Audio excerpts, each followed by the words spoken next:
દાહોદ જિલ્લા કોંગ્રેસ સમિતિ દ્વારા આજની પત્રકાર પરિષદમાં ઉપસ્થિત દાહોદ જિલ્લા કોંગ્રેસ સમિતિના પ્રમુખ માન્ય શ્રી હર્ષદભાઈ નીનામા, દાહોદ વિધાનસભા મત વિસ્તારના પૂર્વ ધારાસભ્ય માન્ય શ્રી વજયસિંહભાઈ પણદા, ફતેપુરા કોંગ્રેસના આગેવાન માન્ય શ્રી ગોવિંદભાઈ પરમાર,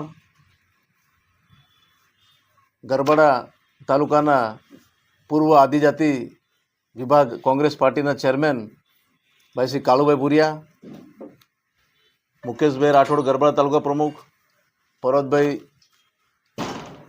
લીમખેડા તાલુકા કોંગ્રેસ પ્રમુખ અને તમામ કોંગ્રેસના આગેવાનો અને આપ સૌ ખાસ ઉપસ્થિત રહેલ પત્રકાર, પ્રિન્ટ અને ઇલેક્ટ્રોનિક મીડિયાના ભાઈઓ, આપ સૌનું સ્વાગત છે. ખાસ કરીને તો આજ રોજ જે કેન્દ્રની મનરેગા યોજના, મહાત્મા ગાંધી રાષ્ટ્રીય ગ્રામીણ રોજગાર ગેરંટી યોજના કે જેનું નામાંકન કરવામાં આવી રહ્યું છે.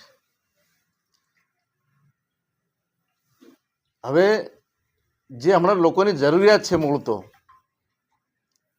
15 દિવસની અંદર કામ આપવું, 15 દિવસની અંદર વળતર આપવું શ્રમિકોને, એટલે જે જરૂરિયાતો બધું ધ્યાન આપવામાં આવતું નથી અને નામાંકન બદલીને એનાથી કંઈ જરૂરિયાતો પૂર્ણ થવાની નથી.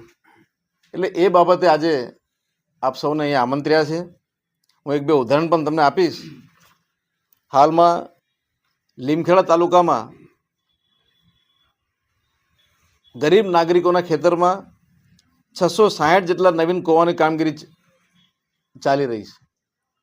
પ્રત્યેક કૂવામાં લગભગ 3,10,000 લેબર ચાર્જ થાય છે.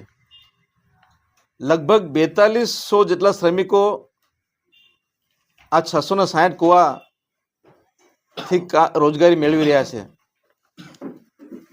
આ શ્રમિકોને ઓક્ટોબર, નવેમ્બર, ડિસેમ્બર 2025 છેલ્લા 3 માસનું અંદાજે 4 કરોડ રૂપિયા જેટલી માતબર રકમ હજુ સુધી ચૂકવાઈ નથી. 15 દિવસમાં આ એક્ટ છે, કાયદો છે, 15 દિવસમાં વળતર મળવું જોઈએ. એની જગ્યાએ આ 4200 શ્રમિકો લીમખેડા તાલુકાના, ફક્ત હું લીમખેડા તાલુકાની ફક્ત વાત કરું છું, અને આ આંકડાકીય માહિતી છે, રેકોર્ડેડ માહિતી છે. 4200 શ્રમિકોને હજુ વળતર 3 માસથી ચૂકવવામાં આવ્યું નથી, અંદાજે 4 કરોડ રૂપિયા. હવે આપ અનુમાન કરો કે બીજા તાલુકામાં શું પરિસ્થિતિ છે, આપણા દાહોદ જિલ્લાની શું પરિસ્થિતિ હશે. હું આપ સૌને બીજો ઉદાહરણ આપું. આ યોજના હેઠળ ગ્રામીણ વિસ્તારના ગરીબોને રોજગારી આપવાની જવાબદારી જેમના શિરે છે તેવા દાહોદ જિલ્લાના કુલ મનરેગાના 246 કર્મચારીઓ છે.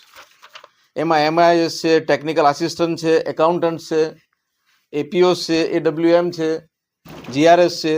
આવા 246 મનરેગાના કર્મચારીઓને એ લોકો કામ કરે છે, પણ એમને એમની રોજગારી, એમનો જે પગાર છે એ ચૂકવવામાં આવતું નથી.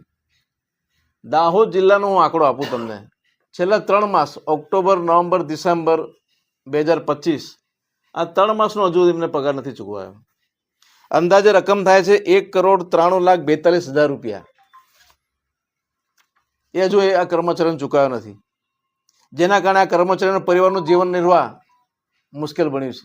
એટલે આવી સ્થિતિ મનરેગા, મહાત્મા ગાંધી રાષ્ટ્રીય ગ્રામીણ રોજગાર ગેરંટી યોજનાની આપણા જિલ્લામાં છે.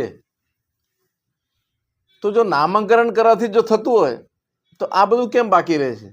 એટલે અમારી ખાસ વિનંતી છે કે જે જરૂરિયાત છે લોકોને એ પૂરી કરવામાં આવે. આભાર.